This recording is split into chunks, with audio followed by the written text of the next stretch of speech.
begin this hour with January 6th and the crossroads of crime and punishment. Day by day, the truth is coming out, trickles of potential criminal behavior at the top levels of the Trump administration. The revelations, largely made public by the committee investigating the Capitol attack, and many at the center of that investigation doing all they can to duck accountability. But as we know, it's hard to outrun the rule of law. Case in point, just this Friday, a Florida man receiving the heftiest sentence tied to the insurrection so far. Robert Palmer of Tampa will serve more than 5 years in prison for assaulting police officers with wooden planks and a fire extinguisher at the Capitol. Then there are the public figures suspected of helping organize the attempted coup, like Roger Stone, who faced the 1-6 Commission Friday, pleaded the Fifth to every question involving his public appearances before January 6th. Then there's Philip Waldron, a retired Army colonel who the commission has officially subpoenaed after he circulated a 38-page PowerPoint presentation on how to overturn the election. That PowerPoint, sent out before the Capitol attack, was provided to Congress by former Trump Chief of Staff Mark Meadows, who denies having anything to do with it. And then there are those text messages made public this week. The commission's Vice Chair, Liz Cheney, unveiling multiple attempts outside the White House to convince Trump to call off his supporters as they ransacked our Capitol. Messages from Trump's own son to his die-hard supporters, like Laura Ingraham of Fox News, who messaged Trump's chief of staff saying, quote, "Mark, the president needs to tell people in the Capitol to go home. This is hurting all of us. He's destroying his legacy." It's incredible behind-the-scenes admission from someone who spent the past year publicly defending the president and downplaying what his supporters did on January 6th.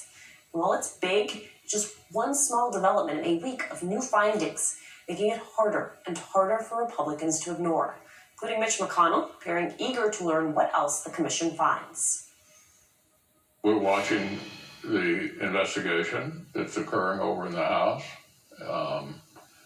reading about it like everyone else, and it'll be interesting to see what facts they find. It was a horrendous event, and I think that what they're seeking to find out is something the public needs to know. Joining me now, MSNBC contributor and former Watergate prosecutor Jill Wine-Bank. She is co-host of the #Sisters-in-Law podcast. Also with us, MSNBC terrorism analyst Malcolm Nance, author of The Plot to Betray America, How Team Trump Embraced Our Enemies, Compromised Our Securities, and How We Can Fix It. It is great to see you both. Jill, I'm going to start with you because I want you to listen to what Roger Stone said as he was coming out of his deposition on Friday. Take a listen. I did invoke my Fifth Amendment rights to every question, not because I have done anything wrong, but because I am fully aware of the House Democrats' long history of fabricating perjury charges on the basis of comments that are innocuous, immaterial, or irrelevant. Jill, any surprises here? It's surprising that he would admit that his claim of the Fifth Amendment is spurious, because if he did nothing wrong, then he has no Fifth Amendment privilege against self-incrimination. That's what the Fifth Amendment is. And there he was admitting in public, I have nothing to worry about in terms of self-incrimination because I didn't do anything wrong. And of course, his accusation against the committee is also absurd. So I think it was a silly thing for him to have said. So Malcolm, I hear your chuckle. You should feel free to weigh in on that. But I also want to ask you, I saw this and immediately thought of you, which is a group of 3 retired generals wrote an op-ed in the Washington Post, and they argue the military must prepare right now for an insurrection in 2024. And they note the lack of military preparation in 2020 was striking. Malcolm, do you agree with that assessment? I absolutely do. I've been saying that for well over a year now, that we are going to have a very, very big problem over this next generation. The insurrection was just one of the events that happened. Also, when you go into what's called an insurgency, which is a long-term series of insurrections, they always have a political component. And that political component, we're starting to find out, was the actual planning for a coup d'etat to overthrow the government.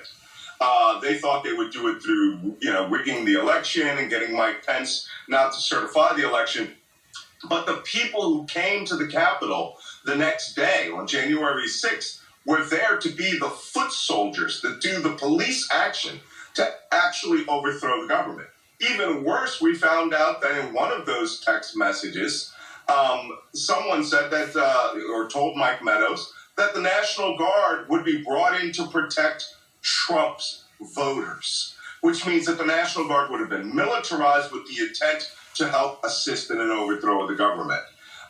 This is just horrific. So yes, the United States government must appear, not for a military coup in 2024. What about next November, in 2022, when they start rigging the election results, as we've already seen, or if they refuse to seat certain members in January 2023? We are not prepared for having people come to work with the intent of assisting in the overthrow of our government power. We generally have more discipline than that. But we saw just in the last couple of days, a National Guard officer wrote in support of a convicted insurrectionist who pled guilty to attacking the Capitol and said he shouldn't be kicked out of the National Guard for that. You absolutely have to be kicked out. So this is where we need to look. Right, Jill, I mean, there's both this forward-looking conversation about preparation that is necessary. There's also this conversation about accountability. We're learning more about what many of Trump's inner circle knew, especially his chief of staff, Mark Meadows. Have you seen anything revealed so far, Jill, about Meadows that puts him at risk of facing prison time if convicted? Yes, I have. At first, I thought Mark Meadows was just a witness to what Donald Trump knew. What did he know and when did he know it? Now I see that he was playing an active role in this, and he should be worried about what he has done. But I want to stress what Malcolm just said, because I completely agree. I honestly feel afraid for democracy for the first time in my life. During Watergate, I never worried that democracy was going to end. I felt it was a sui generis event that would never recur. It was just unique circumstances.